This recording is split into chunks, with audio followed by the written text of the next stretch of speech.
All right, so I've had this machine well over a year now, and I've learned some good things about it. Learned a couple things I don't like about it, but let's talk about the titanium welder and versus some of the other things that came out and some of the things that have changed over the last couple of years. I've had this exact one for I think a little over a year and a half now, and I had another one that I took and traded back in on warranty for about 6 or 8 months before that. The only reason I did that is it really was an abuse thing. I had a warranty. I bought the warranty on it. I actually plugged it into a generator, and I was using it somewhere, and we had to keep shutting off the generator and restarting it, and it was just too hard on the welder, and it didn't work the same since after that. So I went ahead and warrantied it out. That's what that warranty's for. So one of the good things at Harbor Freight is you can get the warranty, and it's not too expensive to get one. I think it was like, I'm gonna say $40 or something like that for the warranty for 1 year. So it's still a good welder. It's been really doing a good job. It has induction, which some of the baseline models don't have. But I'm going to tell you about some other ones in a little bit. There are options now that have come up since I bought this. There's been a lot of changes, and there's a couple different options you can go. You can go a little more expensive. You can go a little bit cheaper than this and still get a good welder. So some of the things I look for whenever I look for a welder is I look at these things here. Does, number one, it take a big spool of wire? This is the 10-pound or 11-pound wire. This welder takes an 11-pound wire, no problem. Some of the really cheap ones you can look at, they're like 200, 250 or whatever. Don't take those things. And that's a real critical thing. You really want it to take a larger spool of wire because it gets kind of expensive buying those little ones. You're constantly changing it. It's a pain in the ass. So then the next thing I always look at here is I look at this, the wire feed. And a lot of the really cheap ones are made out of this really garbage plastic. It's almost like, you can, like this stuff here, where you can bend it real easily, and you end up, this thing gets crushed and messed up, and they don't work very good. So those are the kinds of ones I don't even want to look at. So one of the things that's changed on this welder is the price. It used to be $3.99, and they always had coupons out. You could usually find a coupon and get it for $3.49. When I bought it, I paid $3.49 for it. For that price, there really wasn't anything else that would compete with it. And it came with a gauge, not exactly the best one, I don't think. I know the pressure fluctuates between the beginning and the end of the bottle. I have to constantly readjust it. So I don't know if it's just that, if it's this thing that's not the greatest, but or if it's just, I don't know, the way they all work. Because my other older ones didn't even have a gauge on them. They didn't adjust, and they always ran at about 10 pounds. This one runs, they recommend, most of the welding supply places say 15. I usually run mine at either 10 or 12. I know Bad Chad runs at 10. He has no problems, and that's what he does. He uses a Lincoln machine. He runs it at 10, and I run mine at usually 12, but I might start running at 10 too. Which brings up another downside to this welder is that after you let off the trigger, and I'm not sure what the reason for it is. I think it's because it helps to something about cooling the weld or making it, keeping the impurities out of it. But it keeps running the gas for about 3 or 4 seconds after you let off the trigger. So that's kind of something that I wish it didn't do, because I want it to just turn off, or you could switch something and turn it off, and yet they don't have that a fix for that yet on this welder. Now, still at $400 with a coupon. I think they were not coupon, but they have sales. I think they have sales, and they bring them down to like $3.99. Right now they're $4.49, and for $4.49 it's kind of like you kind of run into that. Well, for $200 more, I can buy a Lincoln, okay, which is a real name welder. So you might say, well, I'll run out and buy the Lincoln base model because it's got parts. They do have some other supplier does make a wand for this. I don't know if it's better quality than the one that comes on it, But the wand and the torch is probably one of the weak points of most welders. And this one, the same. It's actually a pretty cheaply made torch and wand on this. And that's probably one of the issues that that you may have if you really aren't careful with that. So if you're going to buy one of these, I would say, plan on that going out. They do make a replacement. Like I said, I don't know how much it is. The same thing probably for the Lincoln. You can probably get replacement parts for it. And some people say, well, I can get it fixed and everything else. These inverter welders have a lot of electronics in them, and more than likely when it goes out, you're probably just going to have to get another one. It's probably going to cost more than it's going to cost to fix it. It's probably going to be more hassle and time. So, if you said, hey, I get the Lincoln, it's probably going to have less issues. I don't really know that. I just know it's a name brand. So does it have electronics that you can buy parts for and replace yourself? Possibly. But it might end up being kind of expensive.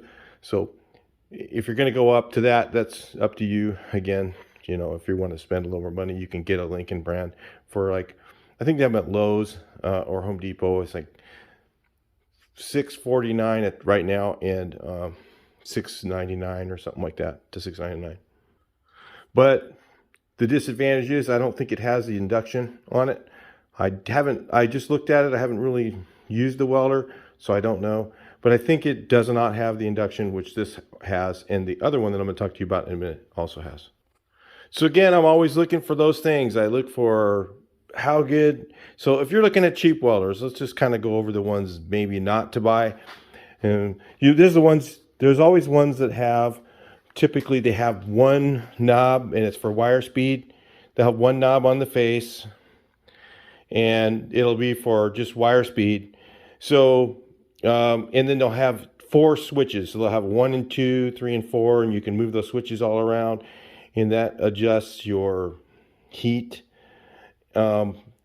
Honestly, stay away from one of those welders. I've welded with one of those. I can get it to work barely, but it's really, in my opinion, not really a welder. It's kind of just useless.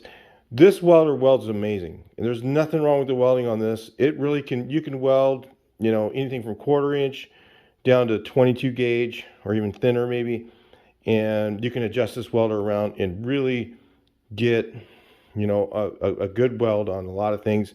You can spot weld with it. You can actually butt weld with it pretty well. You can butt weld without stitching. You can just keep running a bead sometimes, even on pretty thin metal, which that's very hard to do with a bigger welder. So this thing is pretty good as far as a lot of those things go. I don't know how well without the induction and with some of the other things on the Lincoln, if it does the same things. Probably, but I don't know that. I can't tell you.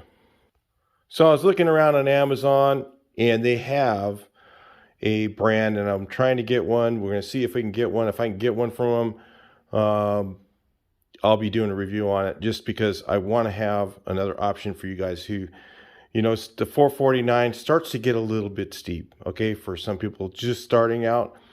And you start looking again at those cheap $125, $150, $200 welders. And I'm to tell you, those are the welders with the switches on the one and just the wire speed. Believe me, you don't want one of those. Those things just really, it's not a good starting point. It really, spend a little more money and get one of these other ones.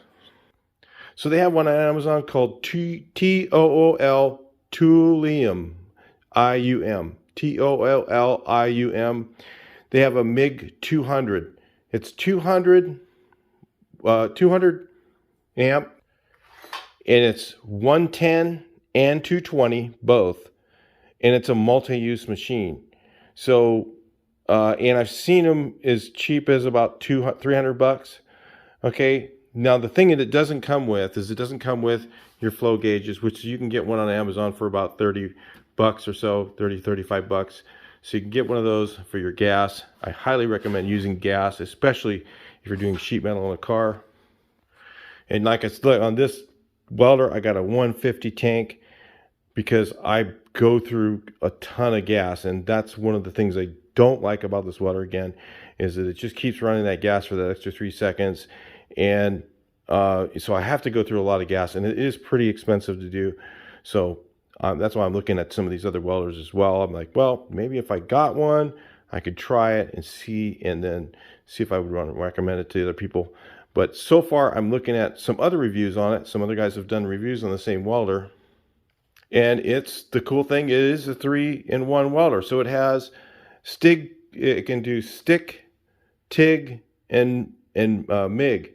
So it's got a good MIG welder on it, but you also come with a TIG welder, which I think the TIG welder is kind of hokey, because the TIG welder, you have to do a strike. You have to like strike an arc and then back it off, versus having whatever is on my AHP machine. I forget the name of that, but you can actually be far enough away and it'll actually arc over and start welding without having to like strike an arc like an arc welder. So you can imagine, for 300 bucks, you can get a stick, TIG, and MIG welder. And the MIG welder has a full induction setup. Now, the thing that it does have induction, it does have a wire speed and heat selector. It is 200 amps versus this is a 140. I'm going to say it looks to me like it's probably something that if they had that when I bought this, I probably would have bought one of those today, especially with this one being for 450 bucks and that one being 300. I would really take a heavier look at that one. It does have a metal setup here. It does take the large spool of wire. And cool thing, you do get a TIG welder. But remember, when you do TIG welding, you got to switch your gas. So it's kind of a pain. I like to have a TIG welder set up just for doing TIG, and one that's for MIG, just doing MIG. Because to me, those multi-use machines are kind of a pain, and because I got to constantly disconnect my bottle, put the other bottle on, and then just to do a little bit of TIG welding, it seems like it would be kind of pointless. Now, I can't remember offhand. I have to go and look all this stuff up every time I do it, aluminum specs and stuff like that. I don't think it would be good for aluminum. Again, you know, your TIG, it's AC DC, or I can't remember the setup for that, but you got to have the welder settings right for doing aluminum. And I think it's like only an AC or only a DC machine. I can't remember which one, but it won't. I would say it's probably not going to be good for doing those things. But the cool thing is, it probably would be good for doing stainless steel. So if you ran into a situation you would need to do some stainless steel, you could go down, get yourself a bottle for it, and TIG weld, you know, some stainless steel, where you probably couldn't do that with your MIG. Well, actually you could, but you'd have to get they even use a different gas. I forget, I think it's a trifecta gas or something with 3 different gases in it. And it's really expensive for a bottle of that. So, and it doesn't interchange with the other bottles, so you might end up having to pay for a bottle fee and all that crap. So keep that in mind. And you have to buy a whole spool of wire when maybe you don't really want to do that. And the TIG, you can just, like, I got some stainless here, I've got aluminum, I've got all these different types of wire, and I just buy them like this, and it's not expensive to do that.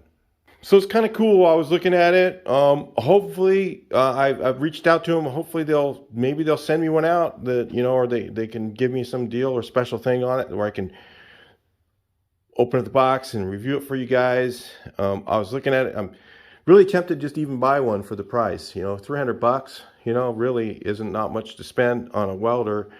And, you know, it does have a lot of features, and it seems to weld pretty well from what I was looking at, and it does have inductance. Again, you know, and like I said, you know, when I look at these cheaper welders and the induction welders and stuff like that, I kind of look at them as a throwaway. Okay, when it goes, chuck it.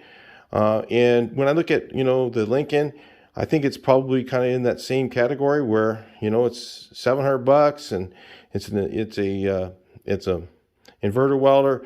And when it goes, it's probably going to cost more than it's going to, you know, to replace it. So it's probably going to be a throwaway, and it's a little more money to spend and still have a throwaway welder, where if you get a $300 welder and you have to throw it away, you only have 300 bucks. You go to buy another one, then you can buy 2 of those in the same amount of money as you spent for one Lincoln. So that's where I was at on this, because it was $349 when I got it, and now they're $449, and it's kind of reaching that level of, you know, is it really, you know, the best deal out there? You know, maybe not now. So I want to take a look at the other welder, and, you know, if you were looking at something, you might want to take a look at that one. I'll put a link in the description for Amazon. There are other places possibly you could buy it for less. But if you do buy it through Amazon and you buy it through my thing, it throws me a little bit of money. It's not much, but I'm just saying, you know, I'm just going to put it on there. You can use it or not. That's up to you. So real quick, I'm going to go ahead and weld a couple things just because I want to show you a couple things on it. You can weld dirty metal with this welder. When you get a really cheap welder, they will not weld anything with any debris on it. I mean, if you get one of the switches on it, everything's got to be really clean, and that's kind of a pain, and that's not reality. When you're working on cars and you're up underneath, sometimes there's places you're not going to get the metal clean before you start welding. So you need a welder that'll be able to kind of burn through some stuff. Let's do a couple of spots on a couple of things, and I'll show you how it works. For those of you guys who are considering this welder, there's my settings. So I got the heat a little bit higher than I usually do, and it's because, look at, this metal is super dirty, and let's see if it'll go right through that dirt. I mean, this is not clean at all.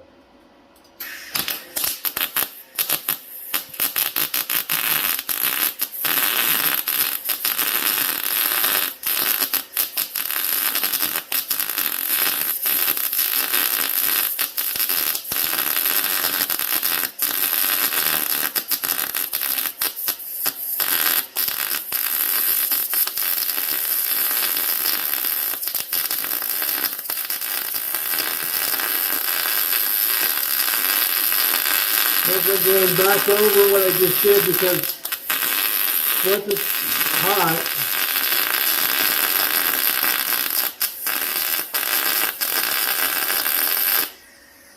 we're using the heat to clean it off. So once it's hot, you go over it again, and yeah, it gets a little bit messy.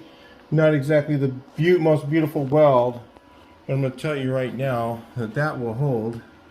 It's not beautiful or anything, but it will weld right through that. Where if you get a really crappy welder, one of those ones that's, you know, whatever, the MiG 125 from Harbor Freight or something like that, it's not going to weld that at all.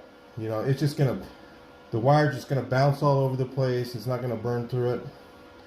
And maybe we'll do another example where it's clean. And also, maybe you've been watching the welding channels and you look at that and you go, oh, that's not like those guys. Let's see if it holds. Yeah, I think so. That's on there, so don't say it doesn't hold. So now I'm going to go ahead and take the wire down a little bit more. Let's bring this, I'll keep it around there, I guess. I'm not really sure. I didn't reset this and do a bunch of tests on here and all that. I'm just showing you guys pretty much without any interruptions or any, you know, finessing off camera or anything. Just basically turn the welder on, start hitting it, pulling the trigger. Let's see if this one can weld in. This is a bit cleaner.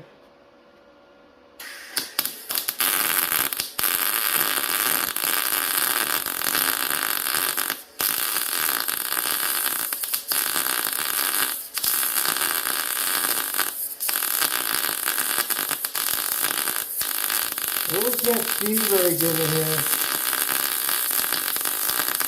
It's raining outside, so it'd be nice to have some better lighting.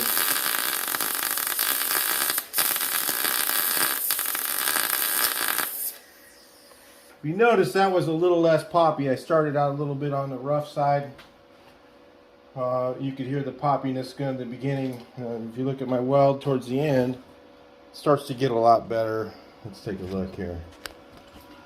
You guys actually can see better than I can. It's very dark in here. So when I started out, I actually wasn't getting all the way down. I wasn't getting into this metal, and then I realized that, so because I couldn't see, and then I got here where I could you can see a little bit better, and you notice that the weld is pretty good. So you can see how much better that is when it's clean. But it still will hold. You know, if you had to have it dirty, you can still get something to hold. And you know, like if you're welding your old trailer and you know, you're out on the road somewhere or something like that, in reality, you may not be able to have clean metal, or you're underneath something and you're just nothing, you can't barely get a wire brush on it. You know, there's just places like that you gotta have to weld. So anyway, that's that. So it welds this kind of metal perfect, pretty easily. And I've seen what the other one does is very similar. I'm going to say that multi-process welder is pretty much almost the same as this one for quite a bit less money. All right, I'm going to go ahead and drop some 20 gauge. We're going to do a not so close wet. I'm going to use this as my welding table. Hopefully I get a good connection. This is electro galvanized, so this is not clean metal. And I'm going to go ahead and reset my settings down. I'll take a look at them right now. So when you're setting this welder up here, you want to have, you know, I go to about 13.2 and see if I can get a weld with that, even that low. And I'll run my wire speed. Let's see if I remember. I think it's about 160 or somewhere in there. If you're butt welding sheet metal, 20 gauge, 18 gauge, you'd probably be around 14.7 or somewhere in there. And I'm going to say it depends on what you're doing. If you're just going to stitch it, where you just want to just put a little spot and do a little spot and do a little spot and butt weld it that way, a whole bunch of those, you're going to want to run your heat a little higher. So you might go to 15. I'll run it about 14 point something, and I'll do 1/4 inch beads, small short beads. And yeah, you do warp the metal doing that, so keep that in mind. If you're going to try and not warp it, you're going to want the heat a little higher, and you're going to want the wire, I'd say right around between 150 and 170, somewhere in there. So that's usually where I'm at on this. And I've got the inductance at 6 right now. Let's put it at 5 and right around the middle. So I have no idea. I haven't test spotted this or anything. This is just me turning on the welder, just using it, see if I can get it. Hopefully this will stay in place. I might have to spot it over here. If you notice, it's a little bit splattery, okay? That's because it's an electro galvanized metal. So let me turn this up just a hair. So when I burn through that, if you hear that noise, it sounds kind of splattery.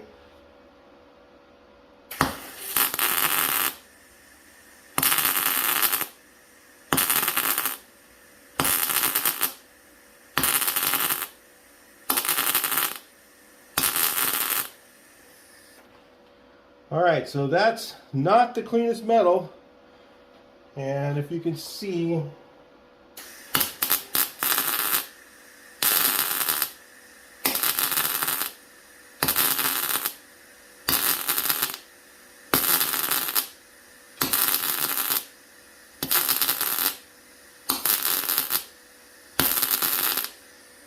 you notice I'm actually, I'll tell you what I'm doing really quick, so that you kind of know what's happening here.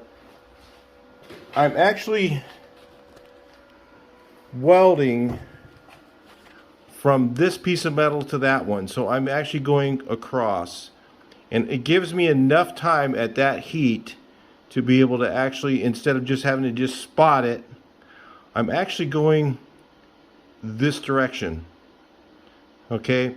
So I'm going across. I'm just going burr up, and I'm going, I put a spot on there first. You notice the first one over here, look how bally that one was there.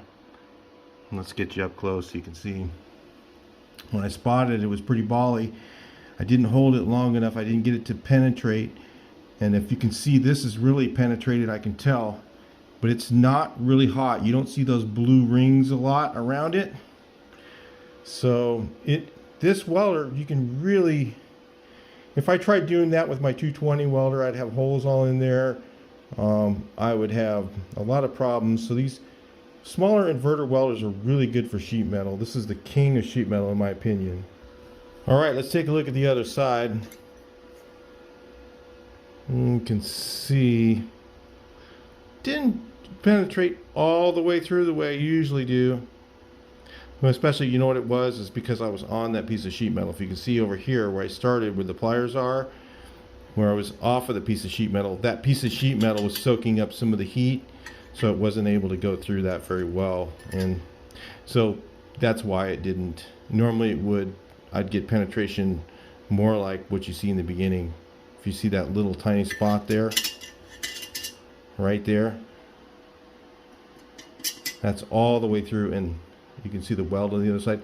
All the way up to about here is pretty well penetrated all the way through. But then when I got up to here, what was backed up with that piece of metal, it didn't penetrate all the way through, and that's because, again, the heat was being absorbed by this piece of metal here. When you're doing your sheet metal panels, you're not going to have something behind it like that, so even those settings would still be pretty good. Again, you could turn up the heat just a little bit more, but you're probably going to have a little more burn through. Just keep that in mind. So anyway, this is the reason I call this welder really the king of sheet metal. It can do a lot of things. I'm using, this is a 023 wire. This is not Harbor Freight wire. One of the other things is you'll find is if you use Harbor Freight wire, you're going to have a lot of pop on it, and you're going to watch the weld go up the wire a lot more. Or this wire stays right on it. This is basically just generic welding store wire. I honestly don't know what the difference is, but the Harbor Freight stuff I just noticed for some reason with this welder. And now if I use Harbor Freight wire on my other, I have a old Century welder, you know, and I can use Harbor Freight wire with that and it doesn't really care. But for some reason, this inverter technology welder, it does care. And so if you can see those settings again, 13.5, 160, if you're kind of in that ballpark somewhere, you're probably going to get a decent weld with 220 gauge. If you're lap welding it, you might want to go up to 14, 14.2, something like that. If you're into 18 gauge, you can turn up the heat a little more. Again, always flip it over and take a look. I'm just giving you my settings to start out with, and then that kind of gives you an idea of how to do whatever you're trying to do. But if you notice, that is a nice looking, pretty flat weld, not too bad. And it doesn't have a lot of heat around it. So that tells you it's pretty much what you want for doing your automotive type stuff, but you'll be using mostly, like I said, this is really the king of that. Again, it is getting a little bit out of the price range for some people starting out. So if I was starting out and I had to go, if it was today, and today was the only day I had to go out and buy a welder, I'd probably try one of the other ones, one of those Tooliom, whatever, welders for $300, and then just buy myself a gauge. You know, I get one of these. It doesn't come with it, so that's the only thing about it. It doesn't come with that, but this one does. This one comes inclusive with everything you need to do gas welding and do a good job.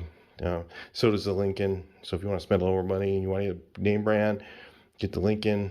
But again, I think, to me, you know, when you're in this range, you're kind of in the throwaway welder thing. So when it does have problems, even the Lincoln, you're going to be probably tossing it. And this one, you'll be probably tossing it.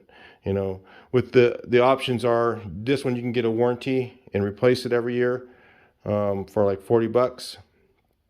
Or you can buy for 3 years. I noticed like Lowe's has a plan on theirs, was like $169 for 3 years on the Lincoln. So you could do that, you know. Or you could just go and buy the one Tooliom one for $300 and have no warranty and replace it every, I don't know, how long is it going to last? I've had this one a year, had no issues with it. So, and I wouldn't doubt that the innards are probably, you know, very similar to the other one. I wouldn't doubt it. I'll probably have the same damn stuff inside of them all. Who knows? I don't know. Probably all made in China, you know. That's probably the way it works. I don't really know. I couldn't really tell you. And I'm sure that the Lincoln at that price is probably not made in America either. So you're probably going to get very similar stuff with all of them. Anyway, it's up to you on that. You could buy whichever one you think is good. But I just thought I'd do a little demo and tell you about the latest stuff on these and tell you my update on this welder. I'm still very positive on it for the price. I think it's, even for $450, it's not bad. But, when I look at the options now, there are a few others. And then, maybe Harbor Freight will take a look at this video and go, whoa, maybe we should keep the price down on this thing, because there's other options coming up. So anyway, I'll talk to you in the next one. Please like, share, and subscribe, and see your comments and see what you think.